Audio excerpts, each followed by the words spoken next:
And we have different kinds of programming. Python is just a small portion of it. So it's not too much big because our major is focused on the data. So that's why not very intensive actually. So really beginner level at that time. Mm-hmm. And I suppose in this degree, you started learning pandas, those really data analytics data types and programming. What would be the biggest suggestions that you will give to beginners here in this class? But soon enough, in 3 months, they are going to be quite, progressed in terms of going around in Python and particularly for data analytics. So in 3 months, it will be probably at the medium level. So what would be your the biggest suggestion at this stage? So for this suggestion for beginner, I would like to say the first of all is the Python syntax. Because, Python is a language. Just like you learn any language, you need to know the vocabulary, you need to know the basic grammar. So it's just like syntax is like the very basic element of a language. So you have to try your best to memorizing several basic, how this sentence structured, how can you express the meaning, how can you write a code to implement what you want to do? So that's although you have to you can check it online, you can check it in the textbook whenever you write a code, but if you don't remember it will delay you or distract you. So it's a good idea for you to memorize a little bit, even the very basic one, just like you learn a language. That's the first suggestion I would like to say. But how to memorize the syntax is not just you read and you record by your brain, but practicing. It's like playing piano. You have to practice. So for example, the professor has a module in the Blackboard. You download it, and there are two ways you can learn it. The one is you just flip the page and to read it. That's just like reading a textbook. It's reading just like reading a fiction, but that's not enough. You'd better try. So what I did before is just like I opened the Jupyter notebook and opened the module at the same time. Whenever I see the code, I try to in my Jupyter notebook. I try it and to see. Although we can have the same output, but at least I tried. So that will make me remember more and make me give me the chance to experience. So practice is very important for beginners as well. And I would like to say, if you really want to get much progress in this course, what I did at that time, I practiced a lot. So I remember whenever I practiced for my every exam for this course, I practice each module, each homework, each hack shop at least 3 times. I just repeat over and over again. That will help you really a lot. And my last suggestion is don't afraid of the error message. So it's just like, everybody has experience of programming. We know debugging is part of the programming. So the error message actually can give you a lot of information. You just need to get used to it. You have the error message to remind you, to give you a hint what you have something wrong. And if you get familiar with that error message, you can change and you can rewrite the codes very quickly. So it's really a good thing, actually. Yeah. So the last thing I would like to say is internet, Google is always your best friend. So whenever you face some problem you cannot solve out, or even later on you move to another higher level Python courses, there are a bunch of information on the website. So just try your best to explore. Yeah, thank you. Thank you. Very good points. And you can see that Eva has prepared She's better prepared than I am. A round of applause for her. She touched on quite a few very important points. And just to be clear, memorizing is not part of the requirement for the exam, but rather experience tells us that a little bit of memorizing, particularly about what to memorize, serves your purpose, serves your interest of becoming a better learner. Not to the sense that you're memorizing for a test, but you're memorizing commands that are so frequently used, so that if you can, type them in blindly without making mistakes. In fact, is memorizing by mind or memorizing by your fingers? Maybe memorizing by your fingers is a better way to say it. If you can type, we're not going to ask you to say it, right? If you can type it, exactly correctly every time, these keywords, or sort of the logic that goes into the programming, if you can memorize by fingers, that's as good as I can imagine, I think, and later on, if you become a teacher, then you probably have to memorize something to be able to say something, but that's a different stage, and by then your experience. Congratulations. So that's one thing. I think you also you touched on error messages. You touched on practicing. Okay, so I like to zoom in a little bit to ask you, how do you practice? So you said you practice homeworks, hack shops 3 times, maybe 5 times. I would say 10 times. If you enjoy it, that's a plus. Do you simply repeat the same version? Actually, no, because actually that's the same material, and if I just repeat the same thing, you will get the same result. So while I practice, I will think. So how if I change 1 or 2 things, what will be the outcome? I just curious about if I change one thing, why this is right, the other one is not right. So I will try to see what kind of result or what kind of new discovery I can get. So sometimes I did find some new stuff. So that was very exciting. So I think Yeah, that kind of thing exactly. make your learning more interesting. Yeah. Yeah, that's what I also would encourage for several purposes. I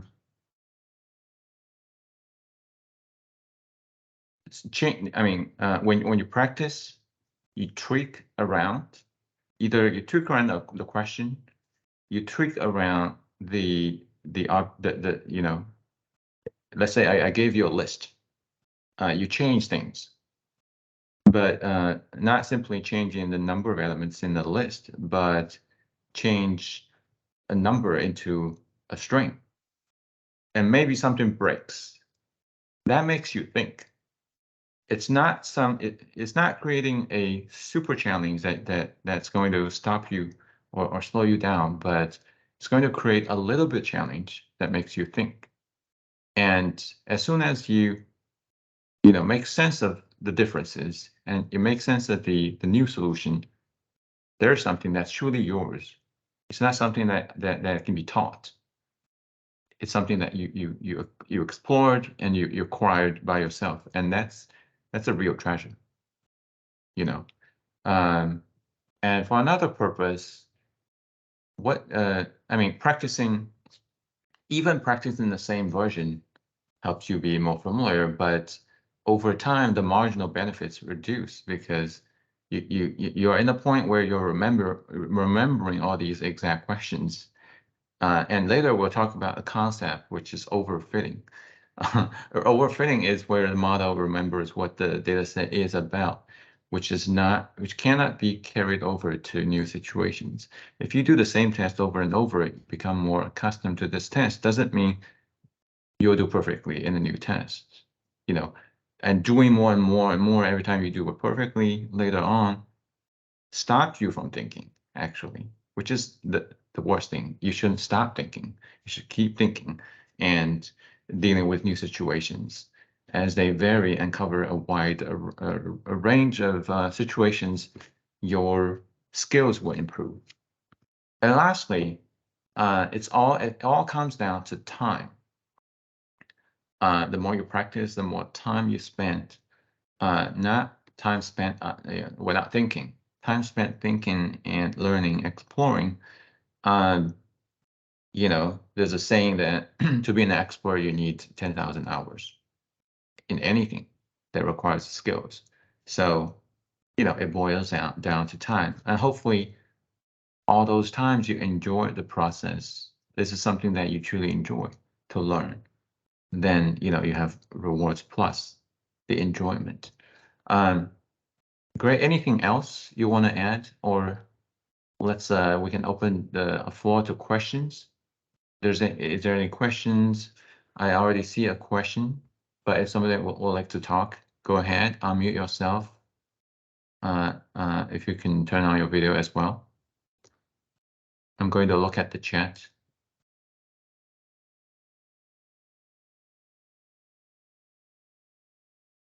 Okay. Great.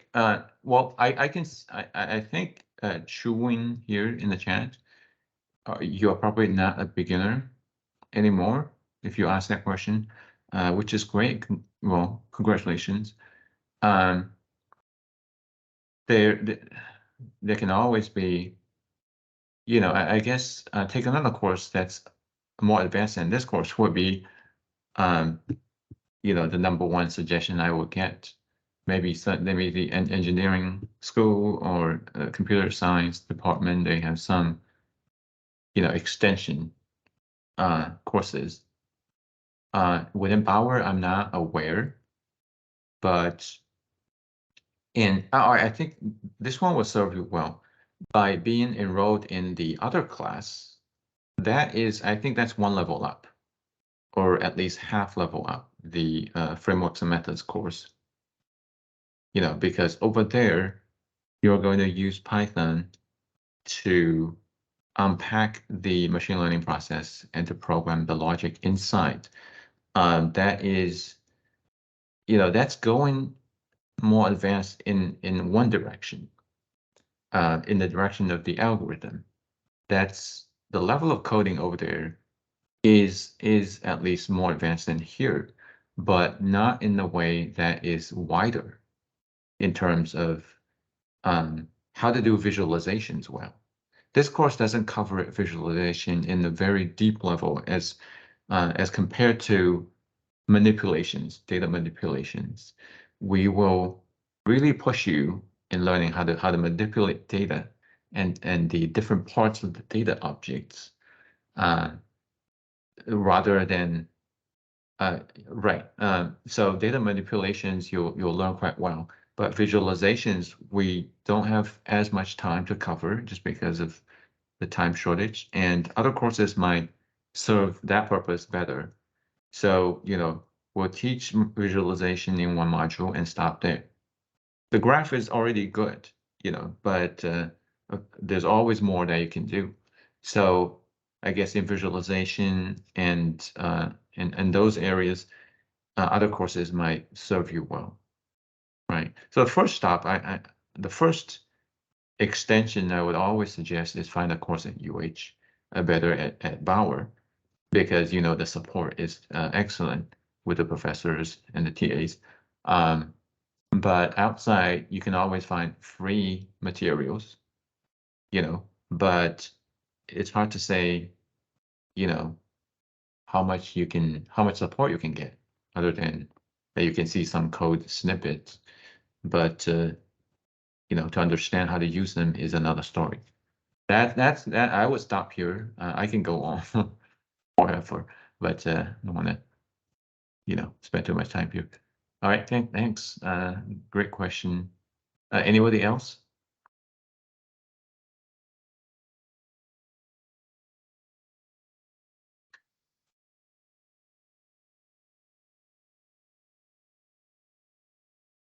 All right. You know, always feel free to ask questions later, right? And for the record of this video, I just want to repeat that because it wasn't captured, that TA Eva here is available in this course to answer questions, to provide suggestions, just like what we discussed. And for the remainder, Eva, feel free to do that suits your agenda. If you feel free to stay here and observe and provide hints, or feel free to leave if you have other, arrangements. All right, then. So we'll transition to. I'll show a few slides and talk about a few key points here, and then we'll transition to Hackshop. Let me share my slides.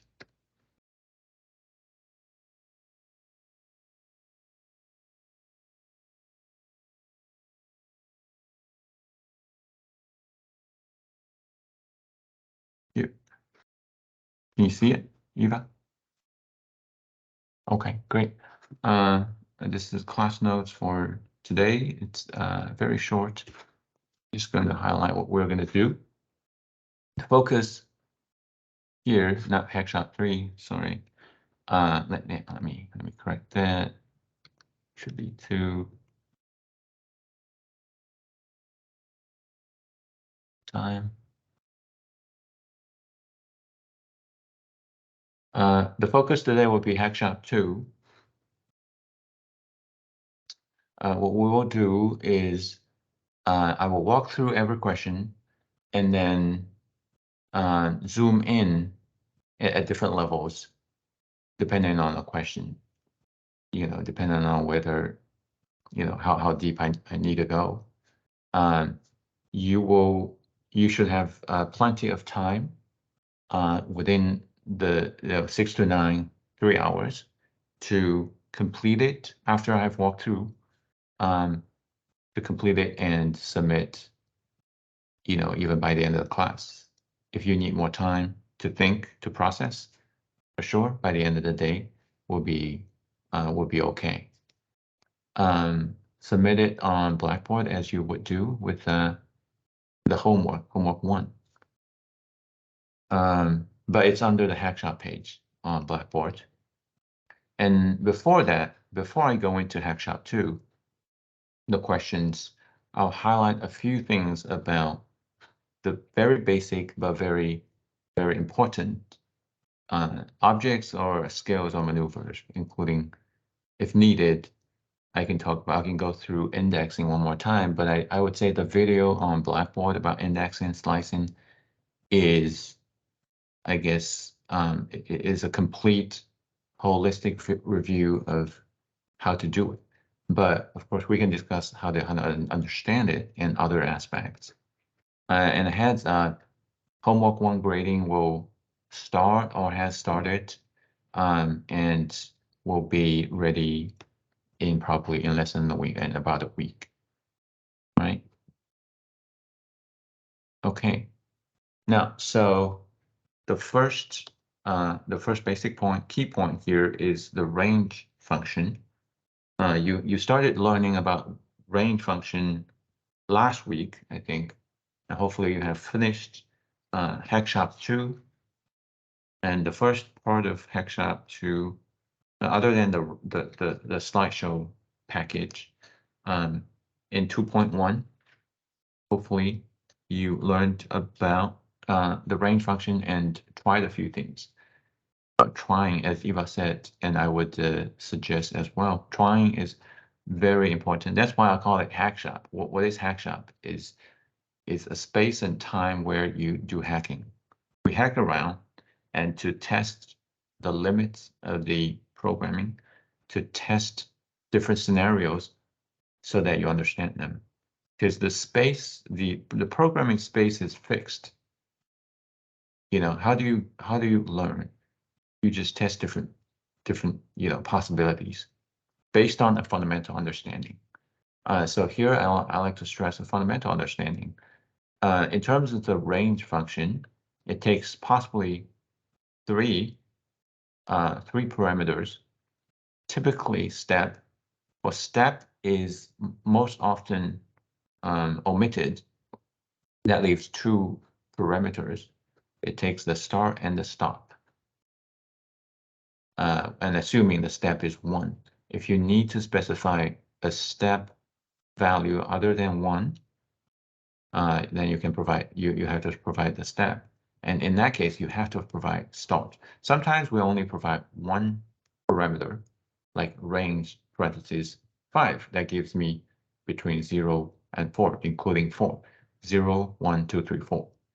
So in that case, we only use one. We only provide one parameter, and that would be the stop, assuming that we start from 0 and then with a step of 1. So now my question for you, after assuming that you have spent some time with range, think about this. If I have a start, I have a stop, and possibly a step. Not always, sometimes yes. How would you know the number of elements in the returned sequence?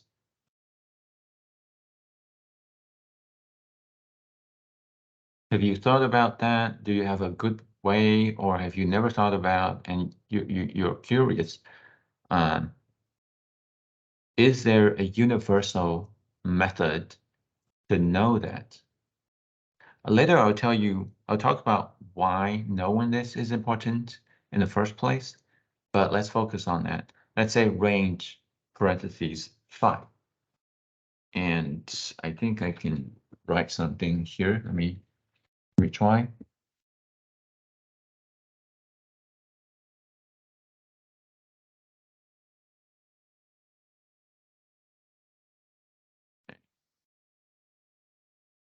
Right. So range, well, here.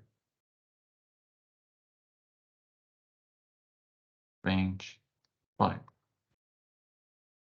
The start is 0. It's omitted. Default stop is 5. Step is 1. How many elements are in the returned sequence? Anybody? 5. 5. 6. It seems that 6. Why 6? 0 to 5. 0 to 5. Interesting. So we have a difference of opinions. In fact, it's something to stress that the stop is never included. The sequence would go all the way from start. That's included. Go all the way to right before the stop. So it's something to, it's very critical to understand it. It stops shy of the stop value. So it stops at the value before 5. Since the step is 1, so it stops at 4. It includes 4, but ends at 4. That's how the programming is set up. Unfortunately, I don't think there's any way to change it, because it's embedded in every in the core of the Python programming. So you just have to learn it. You just have to understand or remember it first, and then maybe understand why it is. Questions?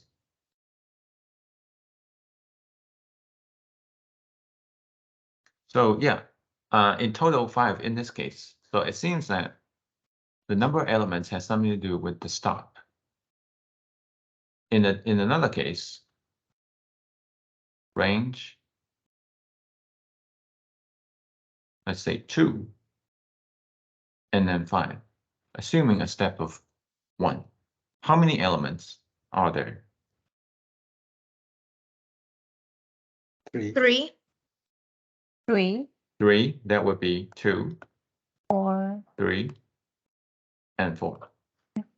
Excellent. Yeah, 3.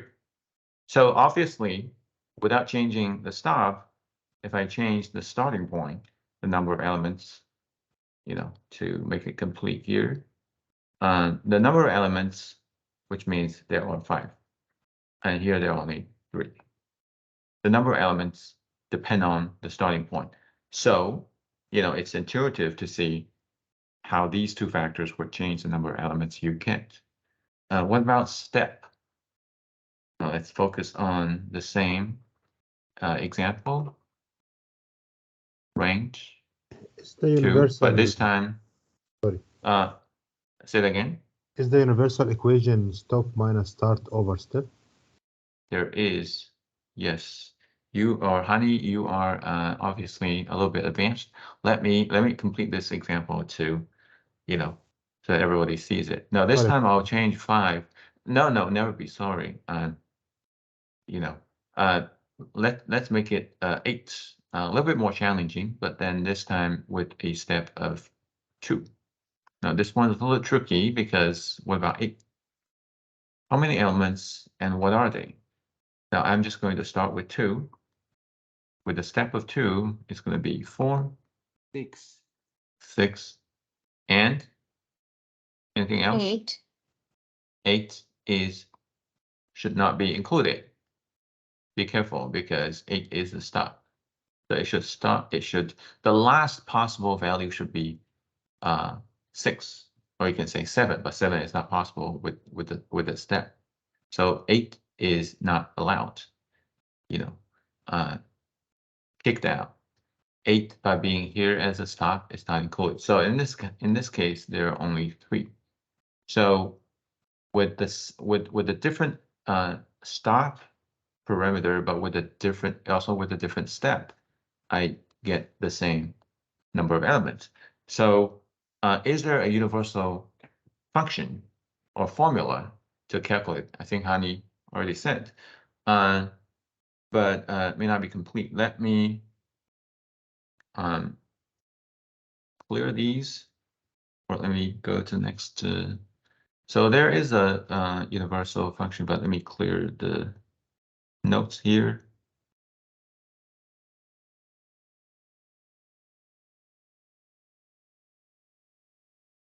All right, so this is the formula. Some of these.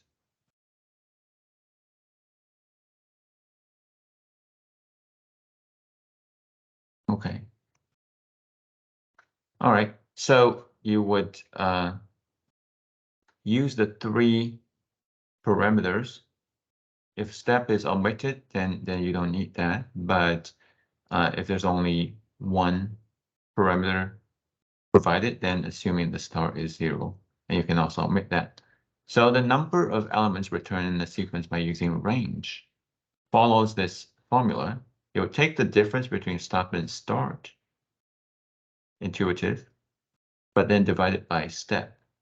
However, it's very possible that you get a decimal, and it's not what you want, right? So you would do a ceiling function, which means to round up, always round up, regardless of where the decimal is. Always round up to the next integer, unless it is an integer by itself, then you don't do any rounding.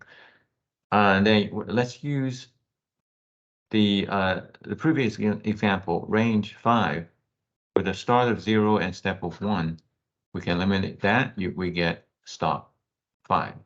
Since it's integer, there's no rounding. We get 5, as we did, right? But with a start of 2 and a start of 2 and stop of 5, we get 5 minus 2 is 3. With step 1, it's 3, no rounding. With rounding, that's the third example. 8 minus 2 is 6. 6 divided by 2 is 3. We get 3 elements, no rounding. But in many other cases, you would do rounding. If you get 3.1, you round up. That ends up with 4 elements. The case would be clear in this example we have the same starting point, same step, but 2 endpoints, right? If you follow the formula here, you get 10 minus 10 divided by 2 is 5. You get 5 and no rounding. You get 5 elements. In this case, the stop is different. When you do the calculation, you get 4.5.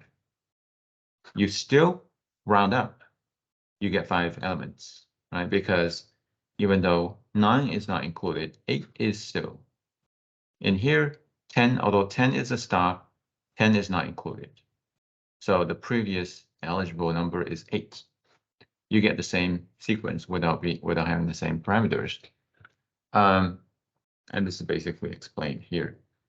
All right, so I hope this walkthrough will kind of bring everybody to the same page. And then let's see if you have any questions.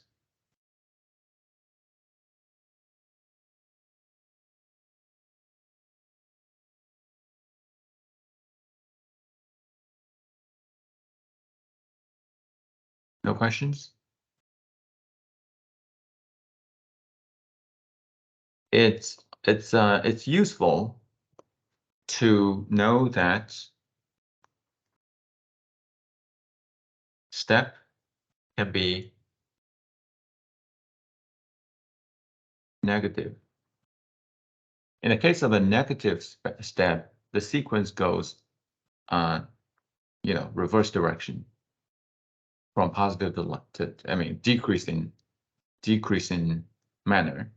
But in that case, you would have to program the step start and stop appropriately.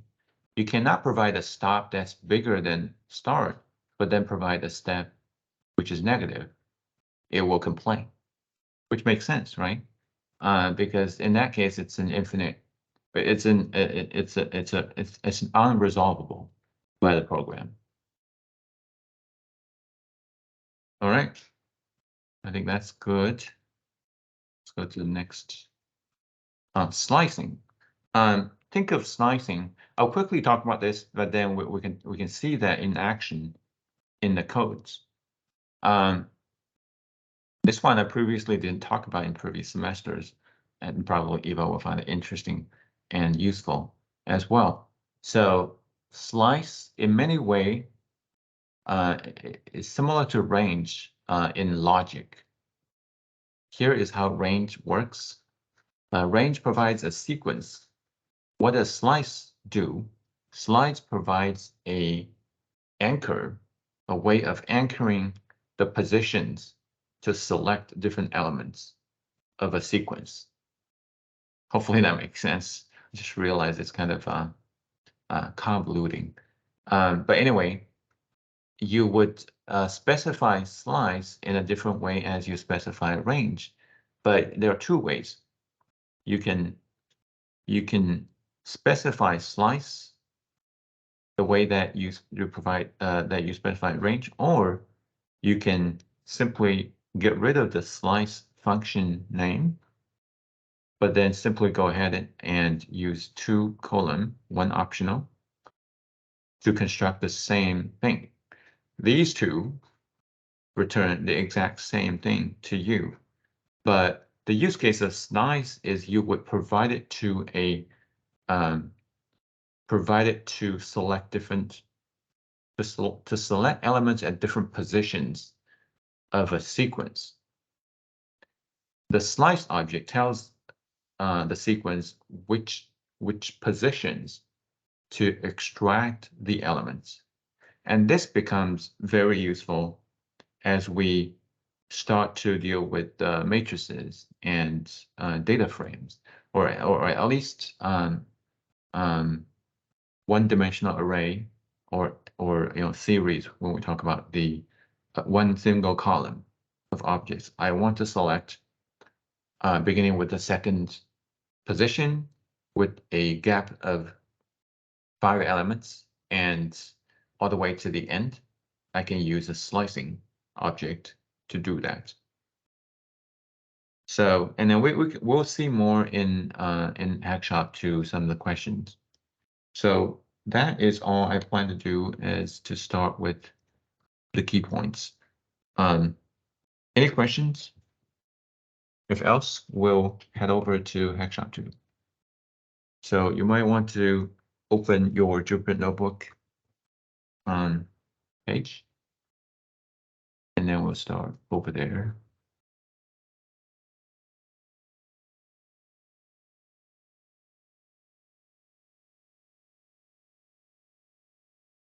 Everybody still remember how to turn on Jupyter?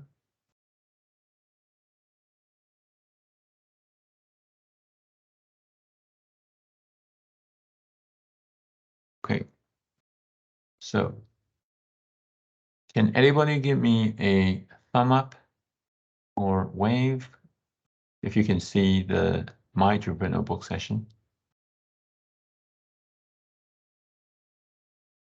Okay, thank you. I see that. Great. All right. Okay, and your Hackshop 2 may not be in a slideshow mode. I turned some of the cells into slideshow so that I can, feature one question at a time. So that's what I did. You don't have to do that. Just because I'm using slideshow here, does that mean when you turn in the Hackshop, you have to use slideshow as well? You don't have to. Just to say a few things about the requirements here, please. The first thing you do when you start out with Hackshop or homework or any of the course activities is edit your file name so that when you submit it, we can properly identify. Please edit the name of your Jupyter Notebook file as Hackshop2 space your name. Better full name, but if you only use your first name, that's fine. Don't include these what do you call it? These symbols, these pointy brackets, I call, or the less than, greater than symbols. These are there to indicate that you should replace the whole thing. That indicates the places that you customize the name. Run each cell, even though some of the cells are provided to you. You need to run those cells before you can use objects that are defined there. And that's it. Okay, that's a requirement. All right, so I know that you have taken a look, some of you have taken a look at these questions. Sometimes I'll ask you for input. Sometimes I'll just go ahead and indicate. If at some point you want me to slow down, in the sense that if I'm going too fast, or if you don't want me to reveal the answer too quickly, let me know. Just say, hang on, please, hang on. Give me a few more seconds before you tell us the solution, or before you tell us the tips. I'll wait. Just let me know. All right. So might be a good idea to unmute yourself at this point, from this point on, as long as your background is quiet. Okay. Now, so the first question is straightforward. It's about commenting. Commenting is a useful tool, a useful, I guess, function in every programming. Commenting lets you document your thoughts or set reminders for yourself in the future, or whatever, take notes, or record an alternative solution without taking any effect on the programming. So here, this is a comment line. When it's not commented, it shows colors. There's a symbol, exclamation symbol, which is interpreted as something. And here, an is a keyword. It's a command keyword, which means to compare something, compare it to objects. Obviously, we don't want we don't want these to take effect. Otherwise, if I run it, I'm going to get an error.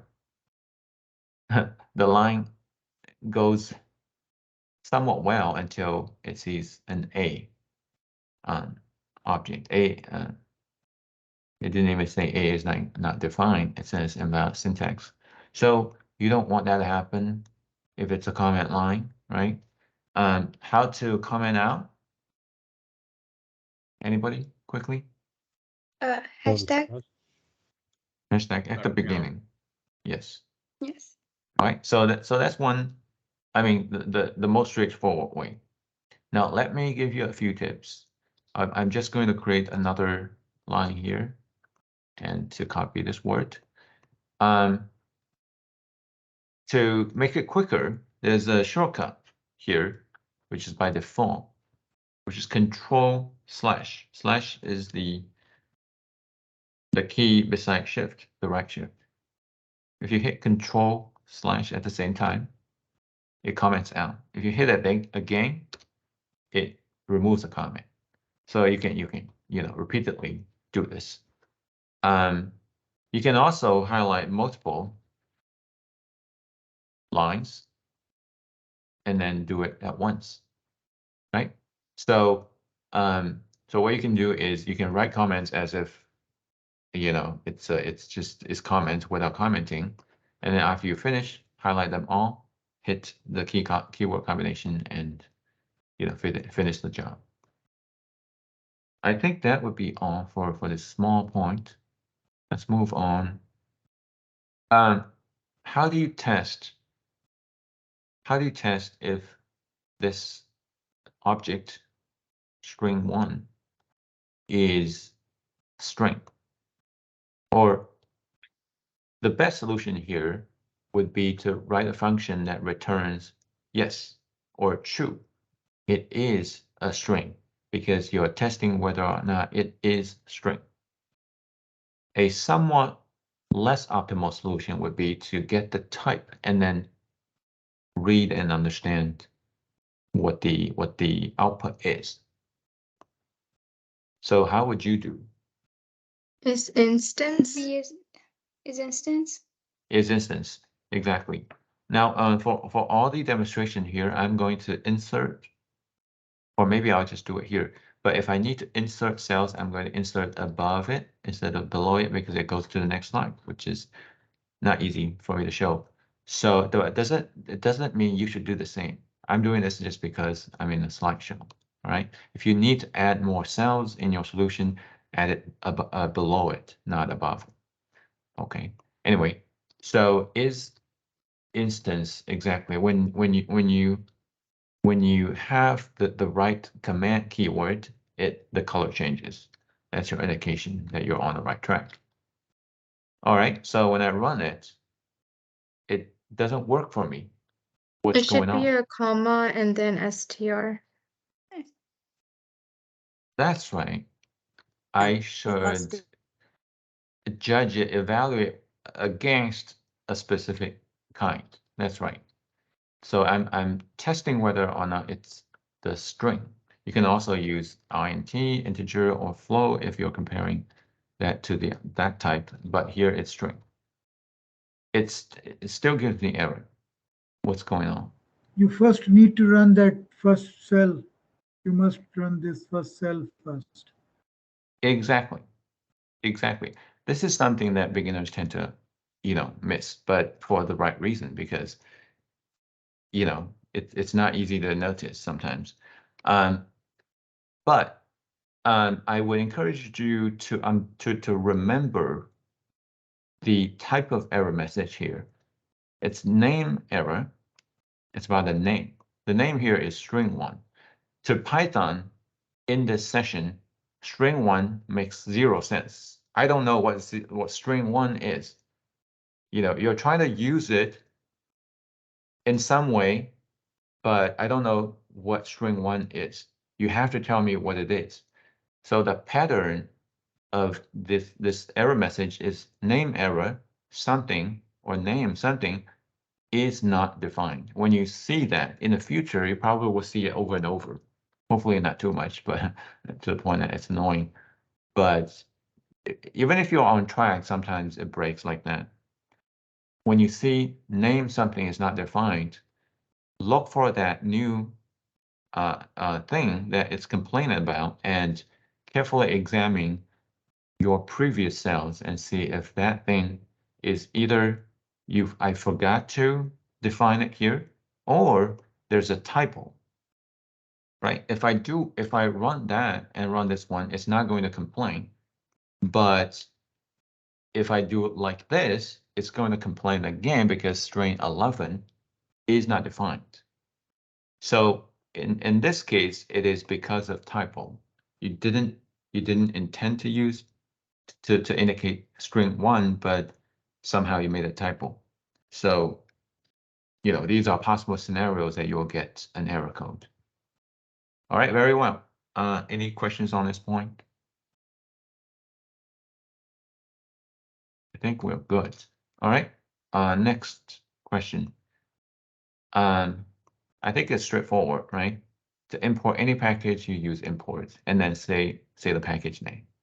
So I'll skip this point, and we're not using Python in the rest of the hack shop as well. But let me know if you have questions. Oh, we typically refer it to PD because when we use it, it involves less typing. So we use PD as an alias. Next one. The question gives me 5 strings, S1 through S5. It asks me to put them together into a new string, my string, which when I print that, it should say Python is fun and useful. You carefully observe the output and the strings that are provided. There are some things that needs to be included in addition to these strings, which is those spaces. Those spaces are created somewhere in your programming. So you need to take that into account. There are multiple ways to do that. So let's hear what would be your way. In addition, with adding spaces. Adding all the spaces, exactly. That is certainly one way. It takes a little bit of time though, because you would have to type all those plus and then be sure that you add spaces in between. So I'm just going to say method 1, type the formula, let's say of this and spaces. Be sure to quote spaces, inside a single quote or double quote. Either is fine.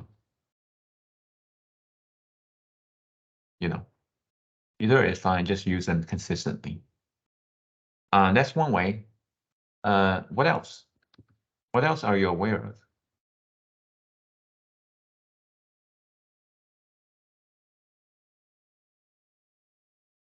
I think there is the way that you use in the slides, like that In you the write module? a sentence and you do curly brackets and like variable names in it.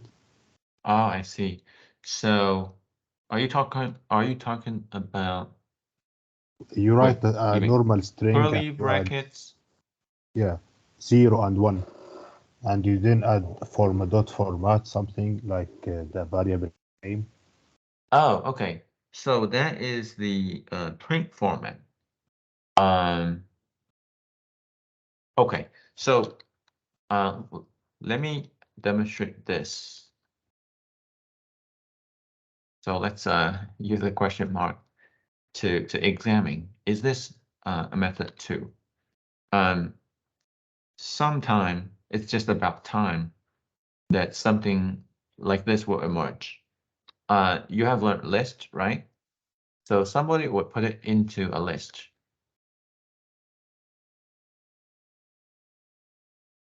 before I forget, I will run this. All right, so I define a list, and let's say I assign it to my string. Now, do you think that will work? If I print my string?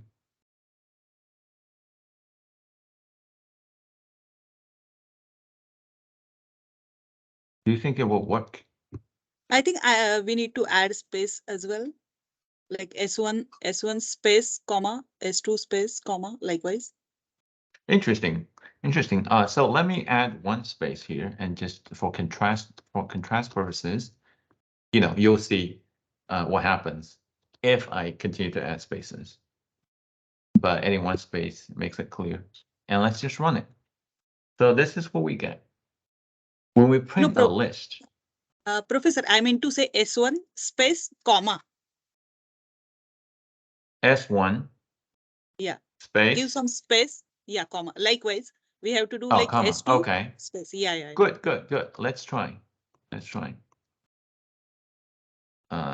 Again, spaces with not within a string is not going to do anything. I can put as many spaces as I need, as I want, but it's not going to do anything. Grammatically, these spaces are white spaces. Even if you don't have any space, it doesn't have any effect. Right? So, this is to illustrate hacking. This is all the way hacking that you can do, and you can learn things literally. So spaces in the list between, these are these are dark spaces, I would say. These dark spaces are ignored, but spaces inside quotes, which now defines them as strings, they are real objects. And here, with a space of only one space, it's printed out as one space. If I include three spaces, it's going to print out three spaces. So those are real. Carefully observe and think about what's happening here and kind of understand how that works. But again, clearly, using list is not going to give me the same thing. Now, this thing is one string. In order to print something exactly as it shows here, it has to be one bigger string that includes all the characters, including the spaces. Defining it as a list is not equivalent to giving me a longer string. It's giving me several strings in a list. So printing it will not get rid of the list formation here. I hope that understand. So this is not method 2, to be clear. Not a method.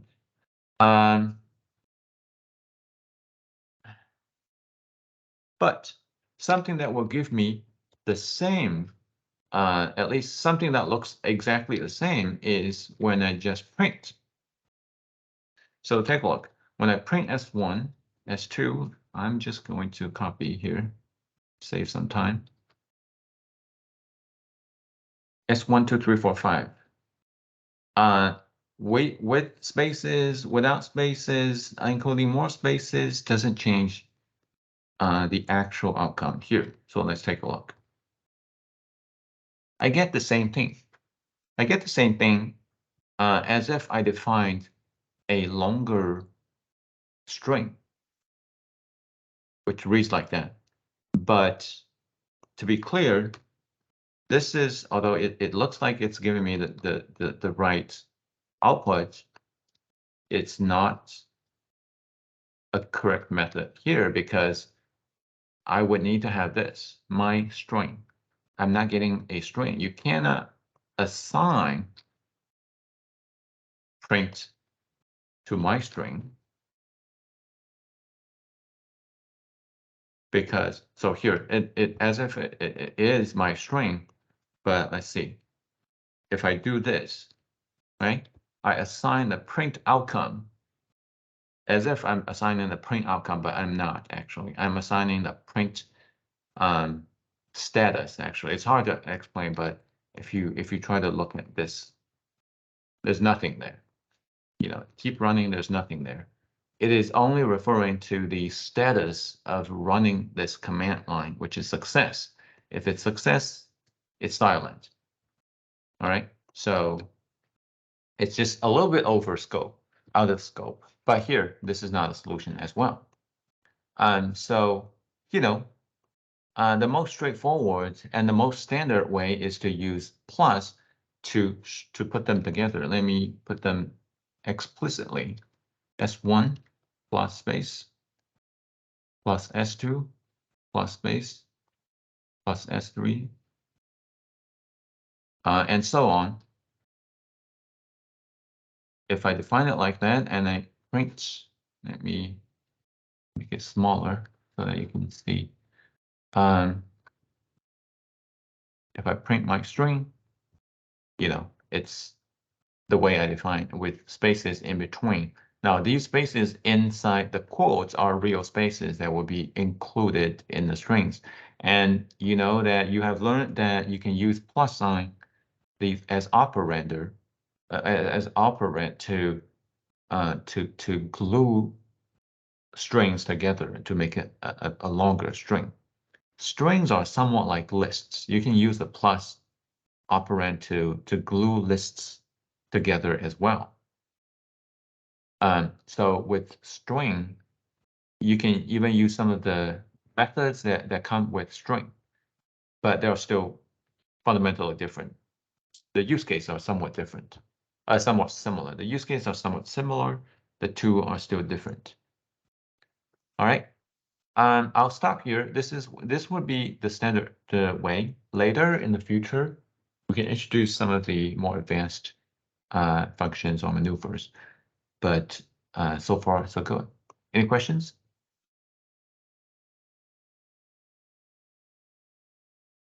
Now, I highly encourage you to try. I'm sure there are something that we haven't tried that can lead to more discoveries. So I encourage you to try on your own and then share with us, share with me, if you discover something that's new. All right, shall we move on?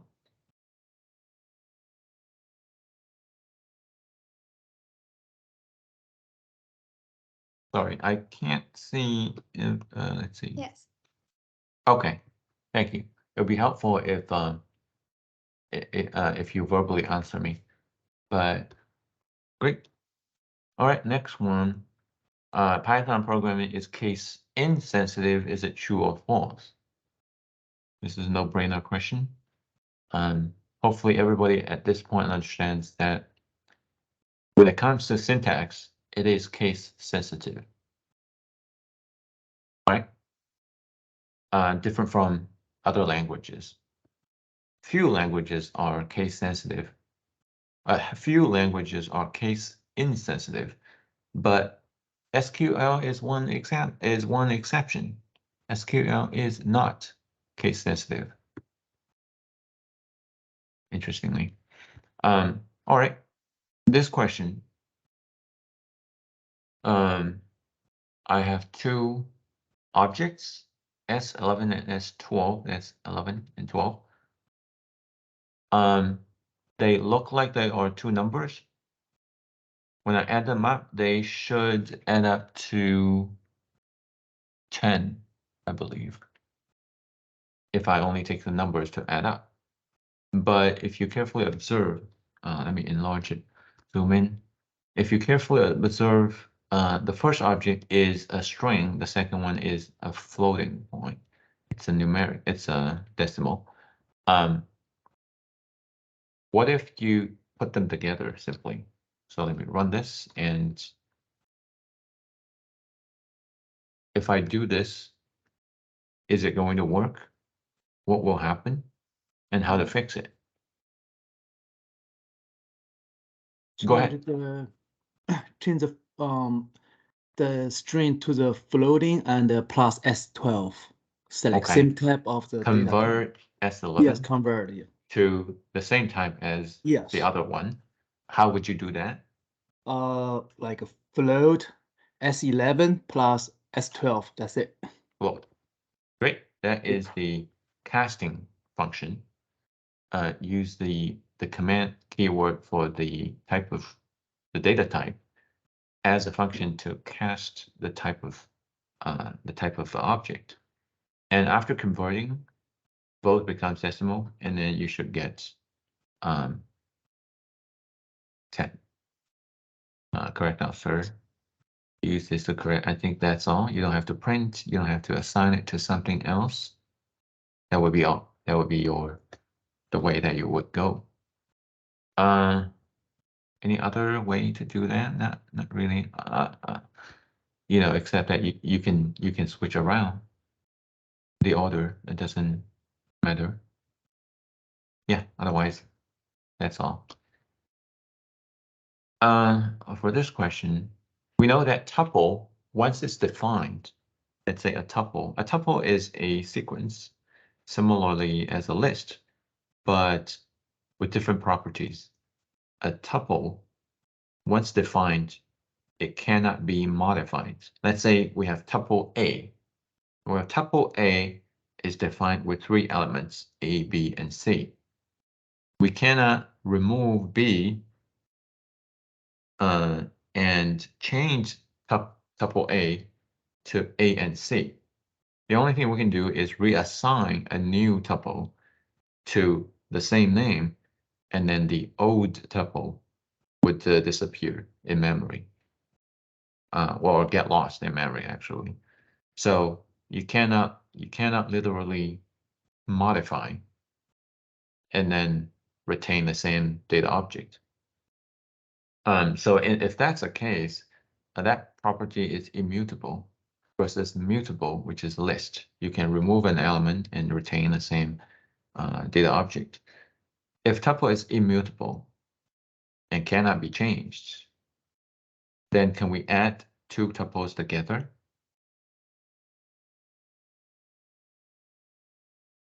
Or will it cause an error? You can actually try, right? You can define 2 tuples and try that. But it's important to understand why that's the case.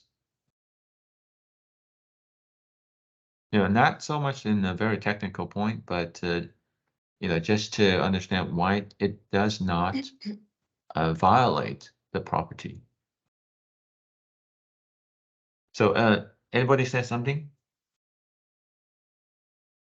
Yeah, I think we can add it because you are creating a new one and not changing the old tuples. Exactly.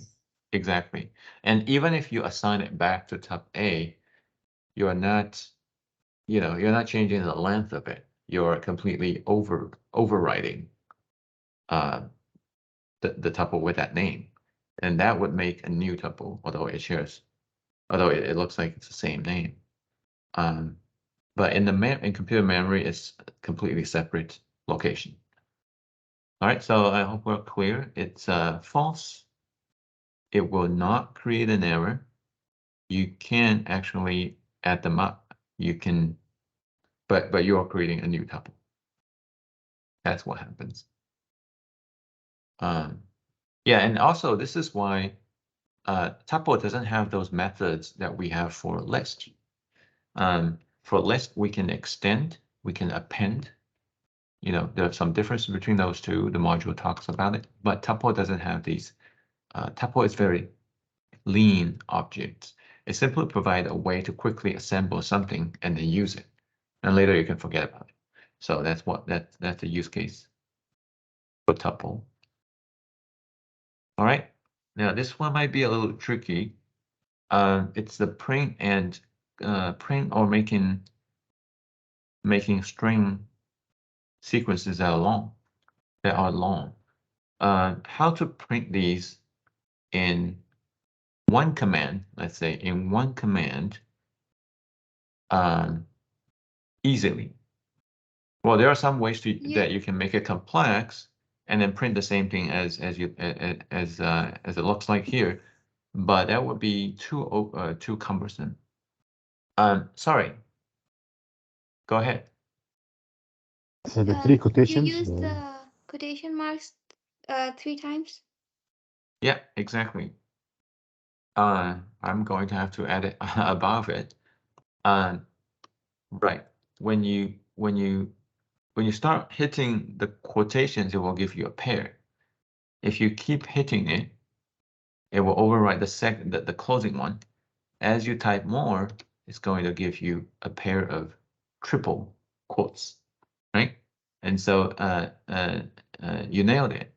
Triple quotes are there for reserving the spaces and all the white spaces and the format. So if you do that, you're going to preserve the formatting there. And it doesn't matter if the ending or the beginning is at the same, well, maybe it matters. This way it creates more line breaks, possibly. And you can test it out. So for here, this would be the way you do it. Let's quickly test it. Right. So something related, but not exactly the same. Sometimes what we use triple quotations as a way to document our thoughts and leave them as sort of like comments, because it's cumbersome to use pounds. It's somewhat cumbersome because you have to, you would have to, anyway, when you finish a line, you would have to include another. So you have to use pounds on every line. You cannot skip. But you can see the convenience of using triple quotes here. So I simply document my thoughts here, and then I can preserve the indentations here and clearly see it. And because this is a long string, it's not color coded. The Python is not misunderstanding it as commands, so it won't interfere with all the other codes. The only negative side here, if you use triple quotes as a way to comment things, is that it will take some space in your memory. But since nowadays computers have so much memory space, we just don't have to care about it. So you can leave a very long paragraph of,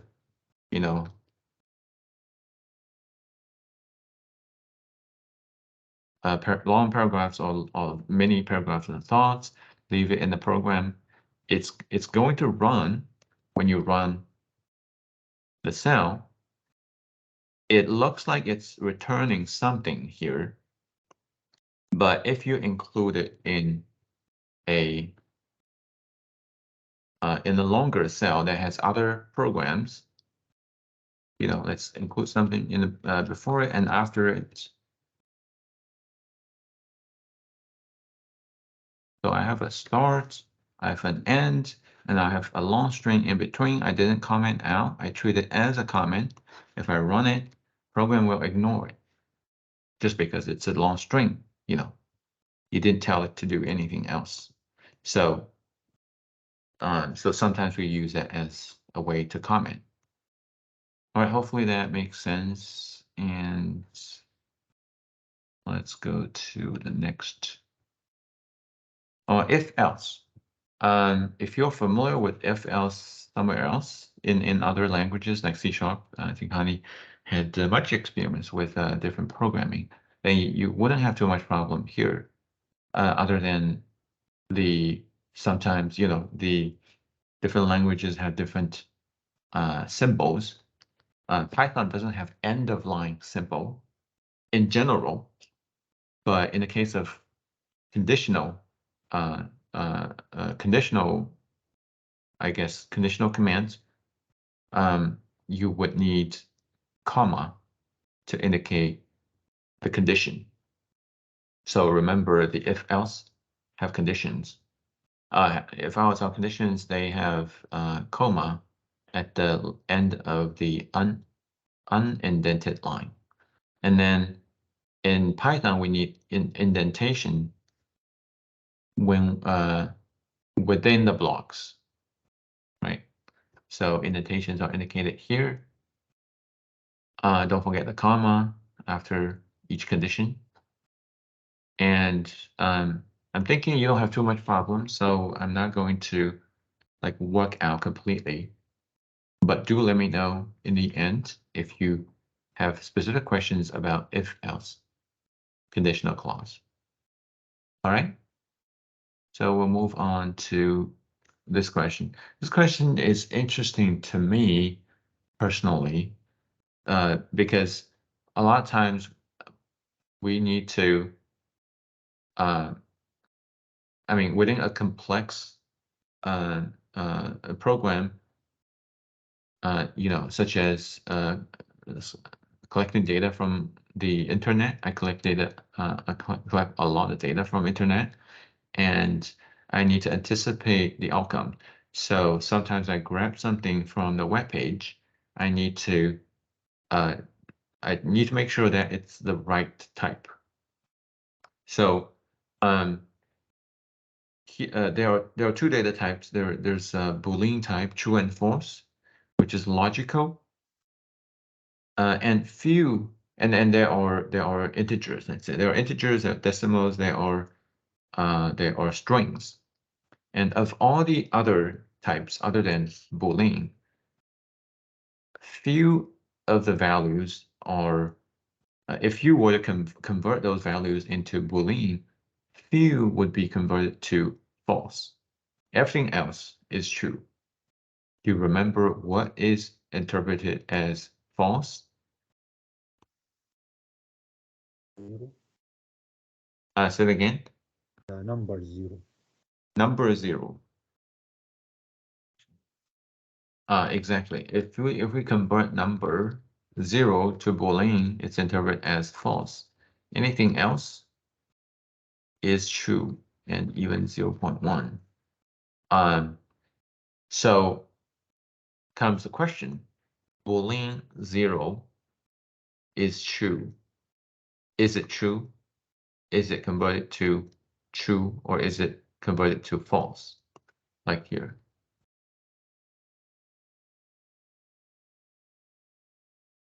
If you were to run this line, what will be the output?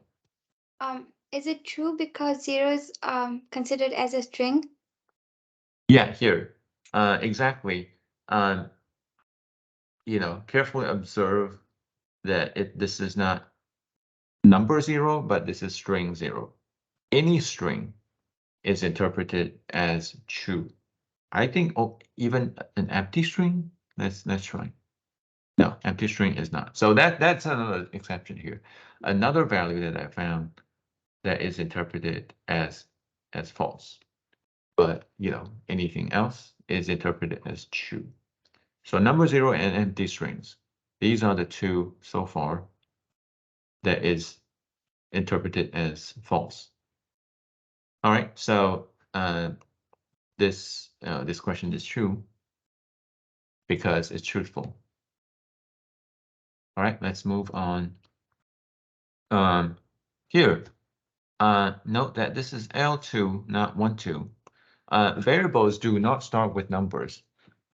So remember that rule. In Python, any variable that you create, any variable that other people create, and any functions that you define cannot start with numbers.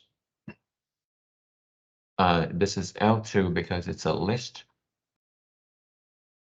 So given this list, let's run it. Given this list, how do you check whether or not Ant-Man string is within the elements of this string, of this string list? It's a list of strings. How do you check? I used an if-else statement. You use if-else statement. How can you? Yeah. Can you say that out? How would you construct the codes? So if quotations Ant-Man in L2, Yeah. then print Ant-Man exists, else print In Ant-Man. L2, Yeah, and then print a custom language, you else know, print blah, blah, blah. Yeah, I understand. Yeah. The key point here I want to point out is this part. So this is a rather unique syntax, unique grammar here. Something in something. We typically check that this something is an element to check whether or not it is one of the elements of something else. It's typically a list, or at least it can be a tuple. In this scenario, a tuple and a list don't make any difference. And it can also be other data objects that are that's a sequence. So yeah, here for this question particularly, you can choose to print something as a response, you know. So if I do this, it's not printing anything, which means it's not in it. The condition is not met, right? So that's why I think Annie said if else. So you can use an else condition to say something else, you know, not in, then it's not in. I would suggest to simplify it to simply use this. And then it will return true or false. So that way you don't have to construct the message, and then you can take, you know, either outcome to do accordingly, right? But that's, you know, just to point out that the key part here is this syntax. You know, try to remember this use case. It's quite useful in many places. There's an alternative way, is to use the count method of any object that is a sequence. So list is a sequence, and I said string is also a sequence.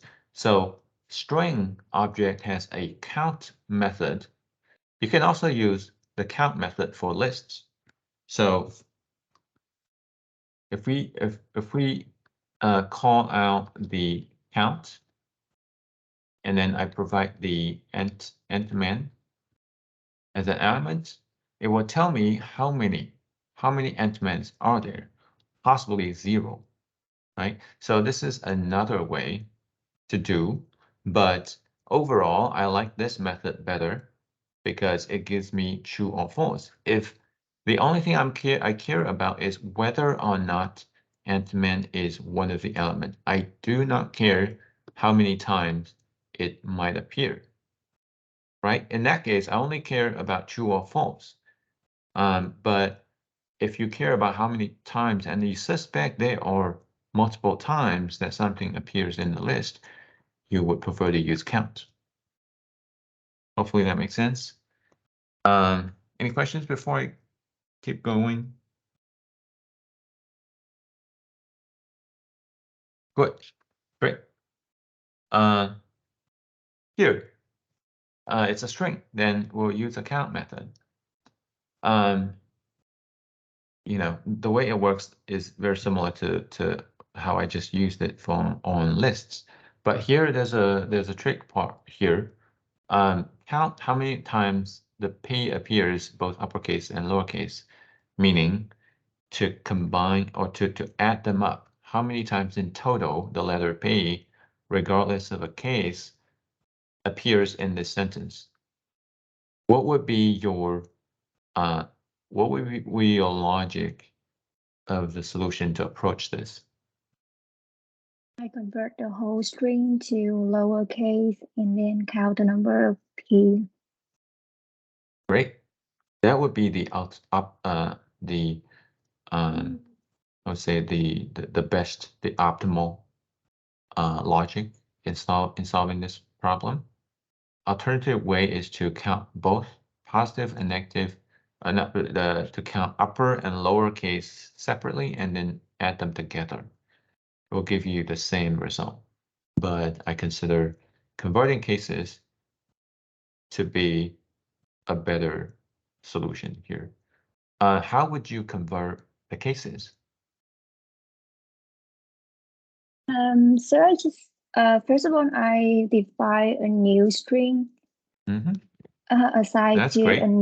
assign a new variable for it, and Let's then say I string use 12. And then feel free to copy paste strings from questions. You can do that, and certainly welcome to do that to save time. In fact, I would discourage manually typing. Just go ahead and copy paste. So once you define this, what would you do? and I'm gonna assign a new variable called count, and then I do string 12 dot lower. Okay. And string 12 dot lower. Yeah. So dot lower is the method that you use to convert the whole string to lowercase. Great. And then you would count. Yeah, and count P. That's it. And count P. Make sure you put them in quotes. That's very important. And then print. Yeah, and just print. Okay. I think that's great. Yep, there are none. Right, so this is the optimal solution for this question. Something I just thought about is when it's great to it's a good practice to create temporary variables to store information or store results, right? Instead of doing this, you can also skip the count definition and then simply print out. But it's a good practice. But keep in mind, avoid using keyword terms to define your own functions. Your own variables. This would cause issues in a way that is, that is unexpected, and it's very hard to debug. And this is what I'm saying is this. So one can go about this. Let's say I have a string, and then let's say I have count 1 is string 12 dot count upper P. Count 2 is string 12 dot count lower P, right? That's this is of course a less optimal method, but it's also doable. It provides a solution, which is correct. All right, and then I want to create a variable to indicate that's a sum, right? It's what the question asks for, to the sum of the counts. So if I do this, sum equal count 1 plus count 2, then I print sum. It looks fine, right? It's just using a different method. I'm creating variables, temporary variables along the way, and then I'm and it gives me the same answer, right? The only thing that is a red flag is notice the color coding of the variable that you choose. As soon as you see that, stop right there and change it to something else so that it's not color coded. The reason? By doing this, you are changing the native function definition of sum. After that, you are not going to be able to use the sum function the way that it was intended to do. Like now, I've already edited sum. So the usual sum function is to sum up all the elements of a sequence. But in this way, since I've changed it, it's not possible for me to call it the way that it's intended. I have to restart the kernel. to, so I've overwritten the function itself. So, the only thing I'm saying is avoid naming variables that's the same as a reserved keyword. All right. This is not related to the question, but something I thought about. All right, let's move on. Well, this is interesting. Calculate the sum of, well, we'll have to use sum anyway. I don't know if I can do it. Maybe you can do it. I'll have to restart the kernel here. So how to calculate the sum between the sequence of numbers between 0 to 100 and including 100? Think about the tools that you have, and then certainly you don't want to manually type all the numbers. Some range. So what can you do?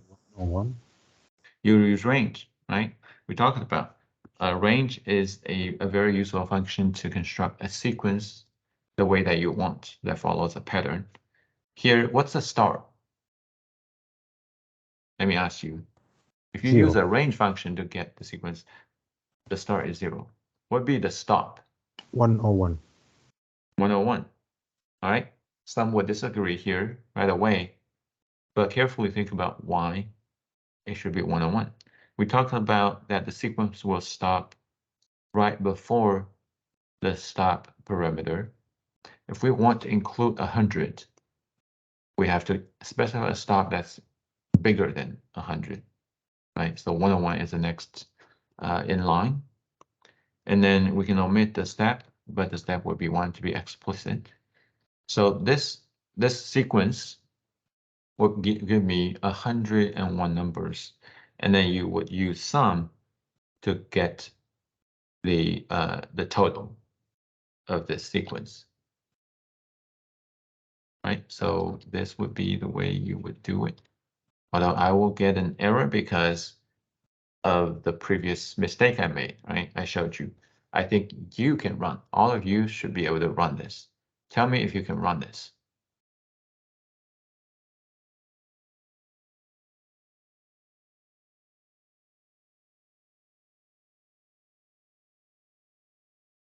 Yeah, Anybody? we can run the. Yeah, you can run it. Great. Now let me just demonstrate how I would reset my system to be able to run it.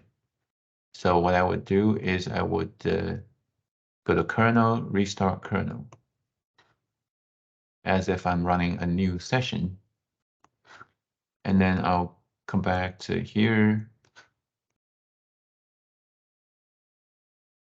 Did I miss anything here? Or maybe restart kernel is not going to do it. Maybe I'll have to completely shut down. Anyway, as long as you can do it, that's great. If you have the same issue as I did, you probably made the same mistake. You would, I would suggest that you save it and shut down, close, and then reopen. You should be fine. All right. Now, go to Rise Professor, again. I have a question. Yeah. Is it okay if I include 2 ways of how I answer a question into the slide? Sure. If I understand correctly, you would like to provide multiple ways Yeah. of doing the questions. Sure. Welcome. Although that wouldn't necessarily lead to more points, but certainly, leaving it there is, of course, not an issue, and certainly welcome. So that we know that you would like to experiment. It's great. All right, thank you. Yeah, great. All right, let's move on. Multiple question with the list. What's a preferred way of adding an element to a list? Append. Append would the two methods are different. to be clear, append would add something to the end, whereas insert, you would need to specify a specific location where you want the element to be inserted, otherwise it will complain. So, I think I talked about why append is more preferred in the module, because it's simpler. You only have to provide one parameter instead of two, and then there is no way you can make a mistake. As far as this insert, there's more room for errors. That's the logic behind. All right, let's move on. With this list, how would you slice the 4 elements, 4, 5, 6, and 7? What you need is to get the index locations of these elements in the list, L3, and then use a list notation to, not list note, to use a slice notation to extract those elements. So somebody tell me what would be the start and 2 to stop. 6. Say it again. 2 to 6. From 2 2 to to 6. Yeah. Mhm. Why 2? Gonna It's be the here. third position. Yeah, and because it always begins with the 0. 0. 0, 1, 2, right? And then, of course, you can keep counting 0, 1, 2, 3, 4, 5. But then you have to consider the fact that the stop has to be one more, the last element. So it's 6, 5, and 6. Position is 6. And once you have that, a good way to verify your answer is by calculating the number of elements returned by using the formula, right? You take the difference and divide it by step. Here, step is 1, the difference is 4, as expected. So that would, that would mean that you have the right solution. I haven't run it, so that gives me an error. All right, that completes this question. For sure, since I talked about slicing, right? Let me demonstrate the alternative way, although this is completely unnecessary. I'm just here to illustrate the similarity between slice and range. So I can do it here like this, or I can add the step, but not necessary. I'll get the exact same thing, right? So the purpose of the slicing function is such that you can store it and you can put it in a variable and later use it. For this slicing notation, you cannot save it.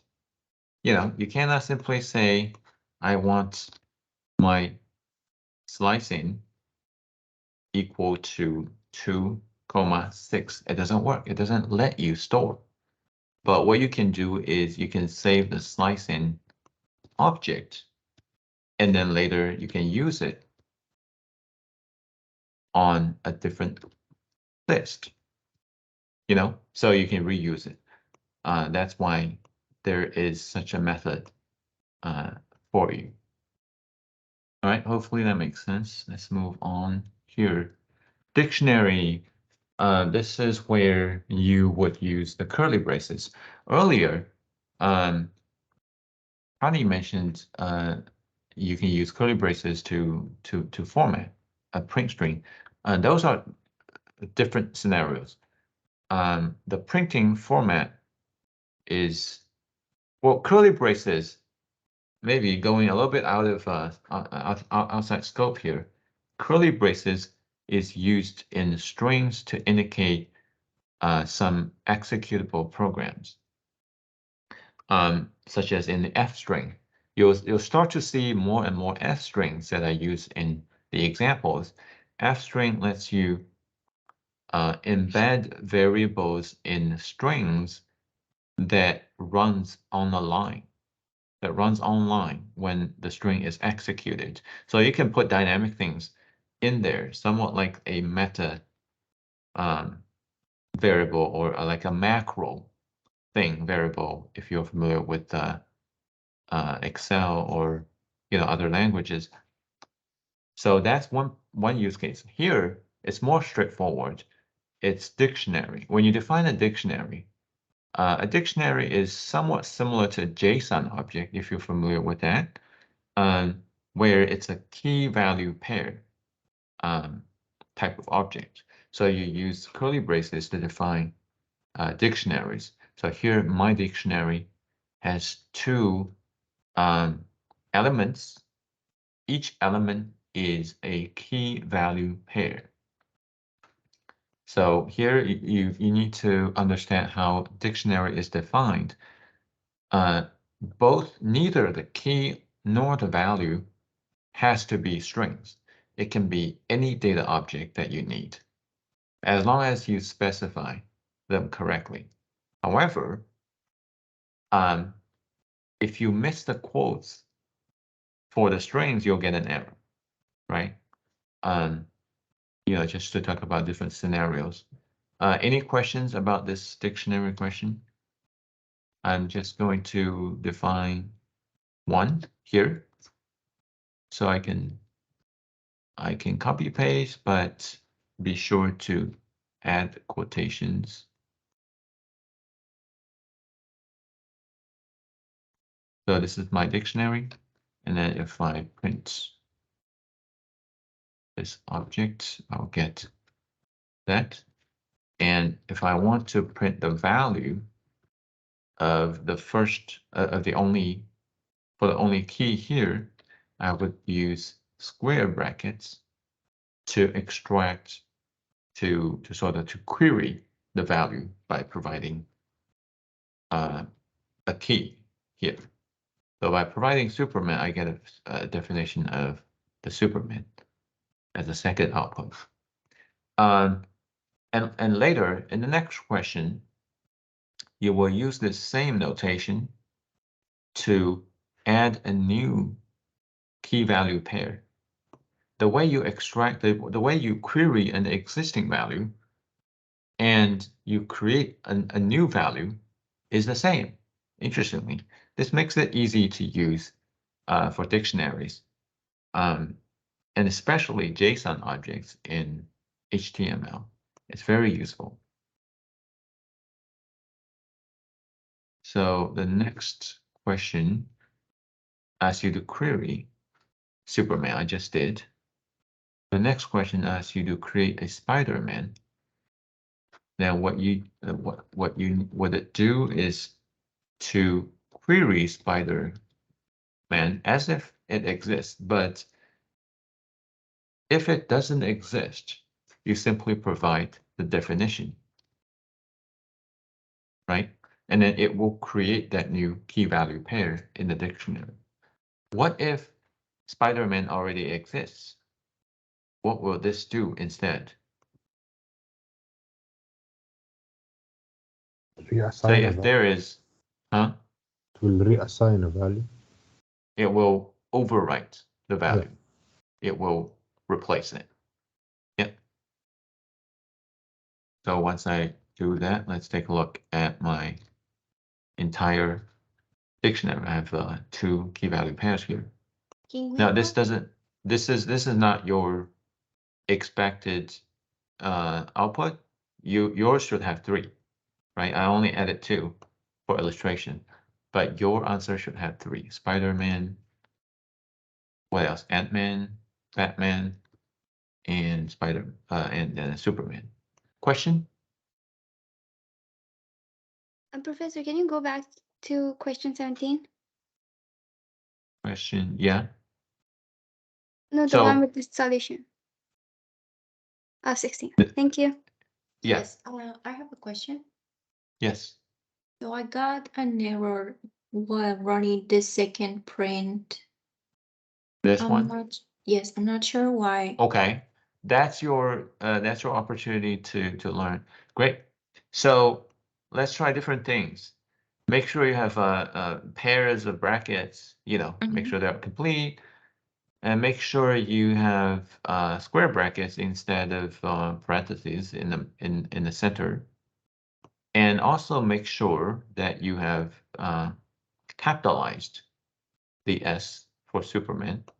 Okay. You know, compare these carefully. If all of these are, I mean, at least you can see here, I can see my dictionary, the full content of my dictionary. I can be sure Superman is in it as a key. So if I provide Superman correctly, I should get the value for that term.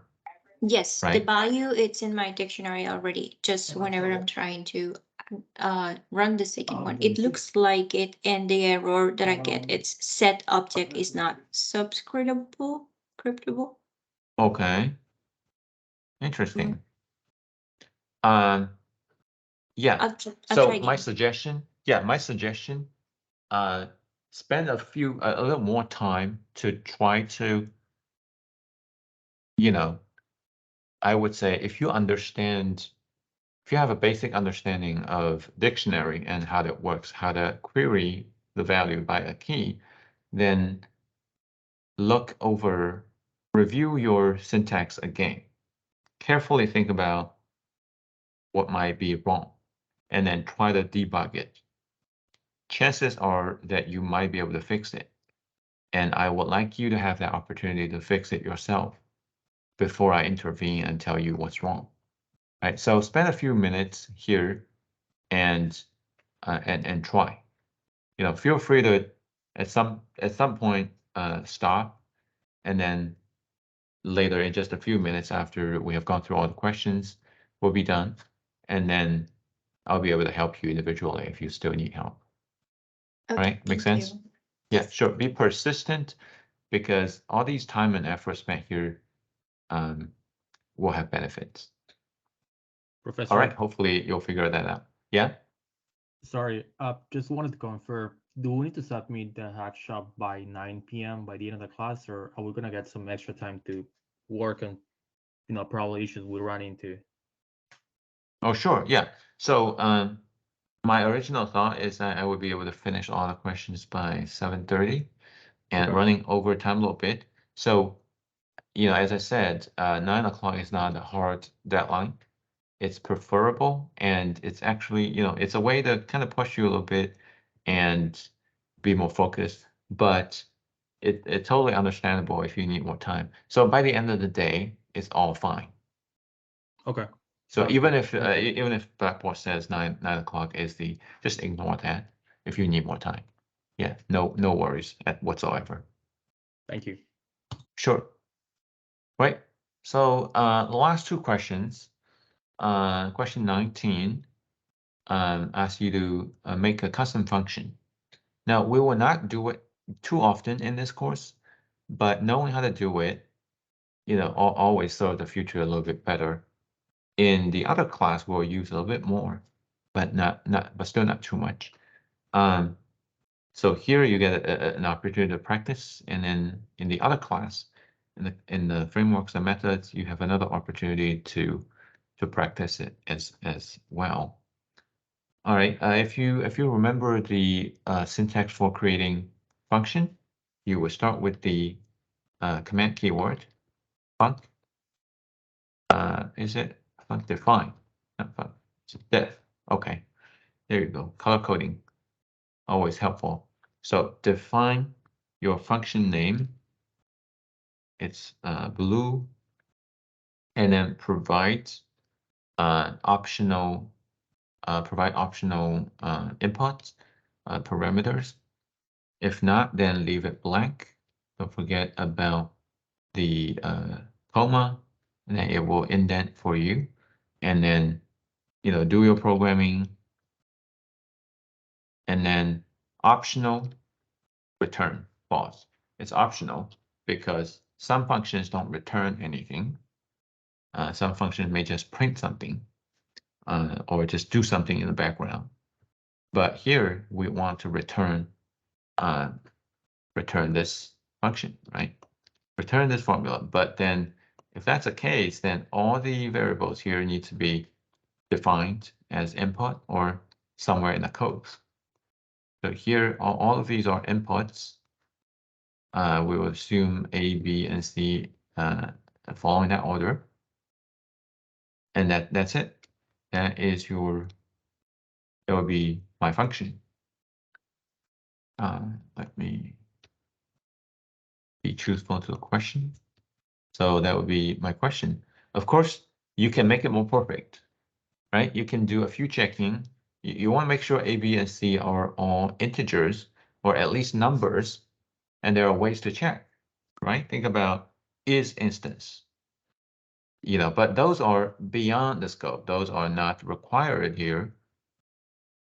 But if you make the function more user-friendly and checks the data types, those certainly are somewhere that are the places that you can explore and experiment with yourself. You get more practices, and then you will add a smile on my face when I grade your Jupyter notebook for sure. So keep hacking. But the bare minimum here is to define these parameters and to return the formula. Any questions here? All right, the last one is about catch errors. So try catch mechanism that the module talked about. Not too much here. Just write something that will create bugs. What is something that will for sure return an error for you? Divide by Let's hear. 0. Divide by 0. That would be the classic go-to example, I would. But anything else? So I wrote a command which is allowed to input numbers only, and then I try to input some words so that it will return error. Okay, like that. Like what? So this means I create a variable that only allow input at numbers, and yeah. So if I try to enter some words, some characters, it will return some errors. It will return an error message saying that you must enter a number, something like that. Okay.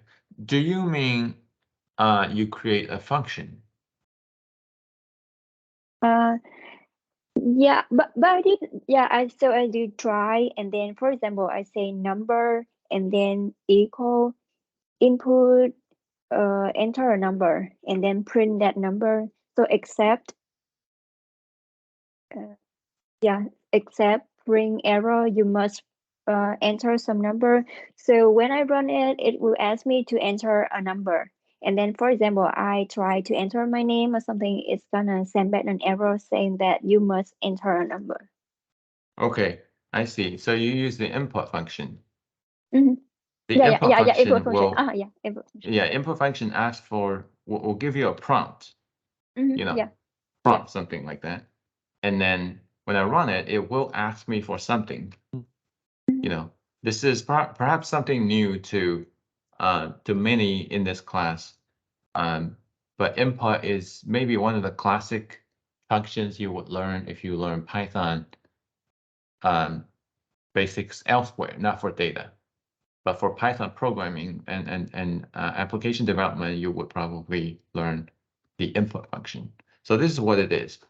If you run the input function, it will print whatever you put here, and then it's going to expect something. And the input function also evaluates what you provide so that it makes sure it is numeric, right?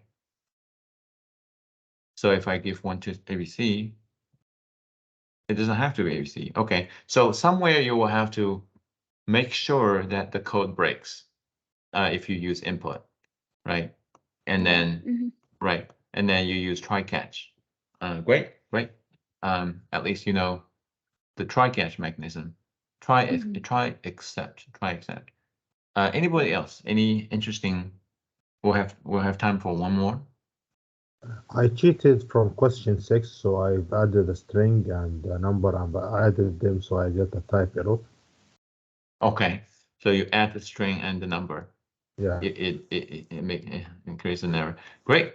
Yeah, all these different ideas. You can also reuse this function and provide a string. And then, of course, if you have string and numbers, then this will produce an error as well. As long as you catch it using try except and then print the error message appropriately, you nail the question. That is all, I believe. That's all. Great. So we can call this a night. And then you all have some questions. I mean, you'll have more time to complete Hackshop 2 if you haven't, and then have it submitted. Take your time. You don't have to rush. Let me get to the question that earlier that you had.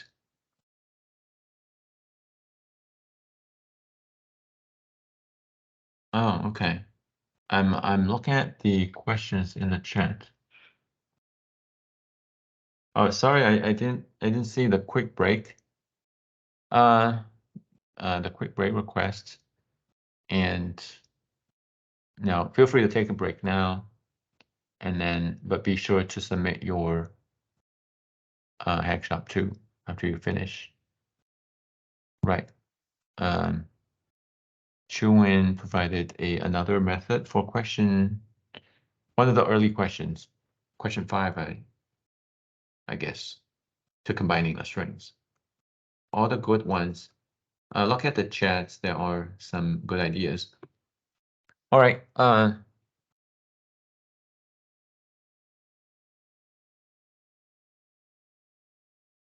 Erica had this same error, and sorry I didn't get the name of who also had this same error about dictionary. And have you found a solution yet?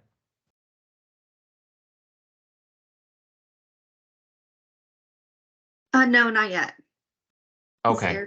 Now, why don't you take a screenshot and then send it over into here? Include both the cell and the error message.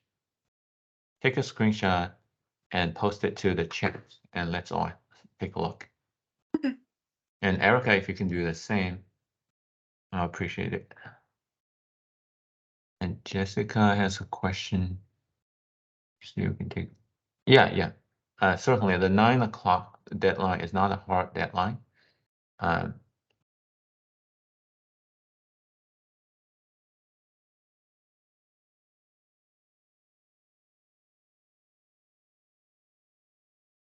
Right. So this question about dictionary is the only question so far. Any other questions? Feel free to do it. Okay. Now, to provide the context, can you also include the cell before this one? Yes. Erica and Sabrina has a different question. Okay, let's get to that a little bit later. So let's solve the dictionary question first.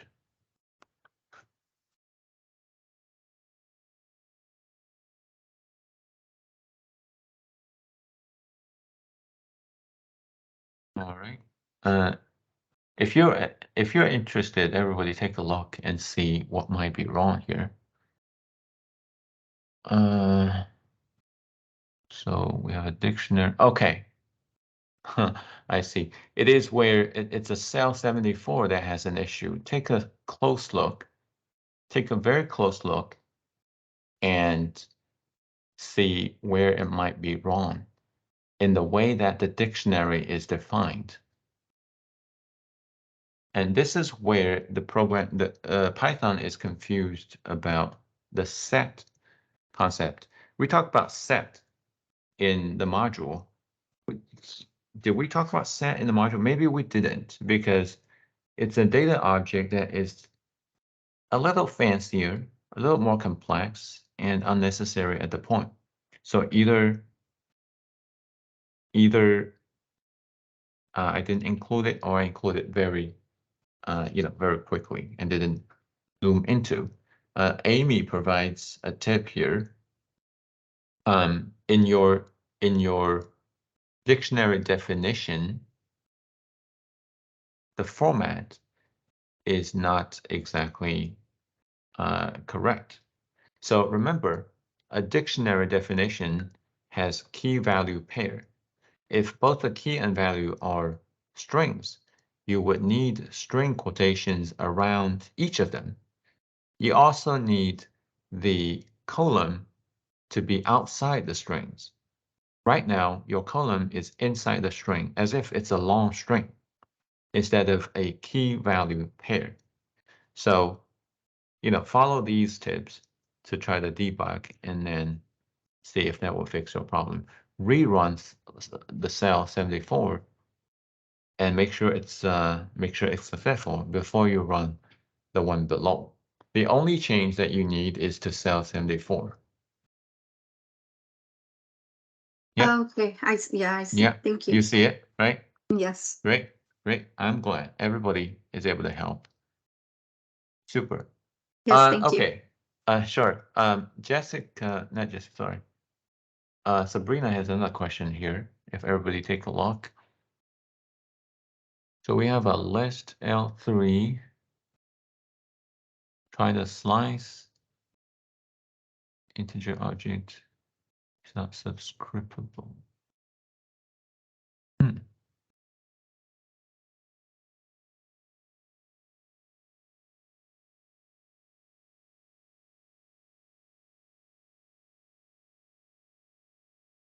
Well, I can't seem to see anything wrong here.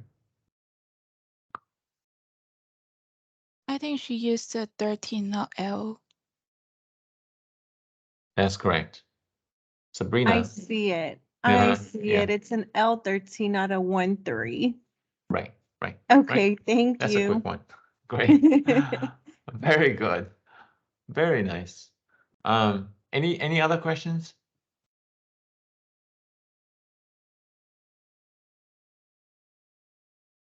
We have another one. Let's see. So is it a question or? Yeah. Oh, okay. I actually yeah. tried to use the try and accept here, but it's only catched when it's actually like when I actually put like a text, but any other type of error message it doesn't seem to catch it. Say it again. So it works when you input a text. Yes. Okay. When you put a pi, what is pi? Pi is not defined. So, okay, here, the error is not happening inside the function. Oh. It's actually happening before the function is even called. So, different levels of errors, I would say, different levels of execution on Python. Here, Python realized that pi is not even known. So that error is not caught because the only thing that you're catching is, inside the calculation. Oh, okay. So that's why I would suggest not to include the function here to,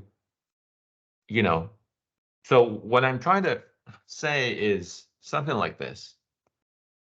Let me share again. What I'm trying to say for question 20 is do something like that.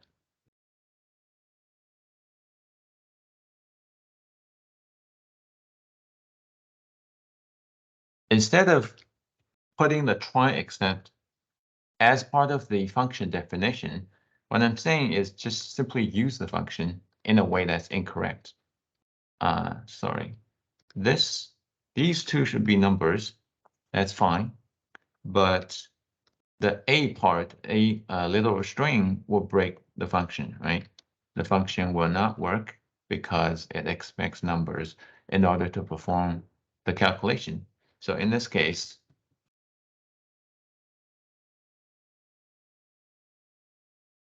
if I run it, the try catch will kick in and it will not break the code. Even if, let's say, even if I use try, see, it catches the error this time because the function itself is included in the try. As versus in your version, the function definition command is not included in the try, so it's not caught by the try catch. I see. Hopefully I see. that makes sense. Yes. Thank you.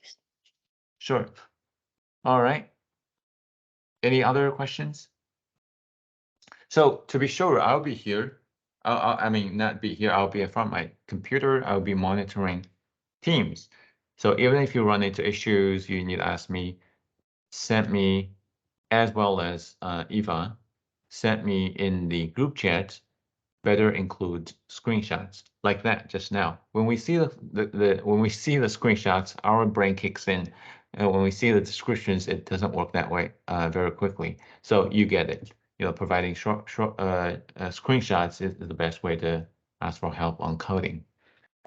So let's call to the end of the session so that we don't create noises for those who are trying to concentrate, but focus on Hackshop and have it submitted. If you have any questions, send us group chats.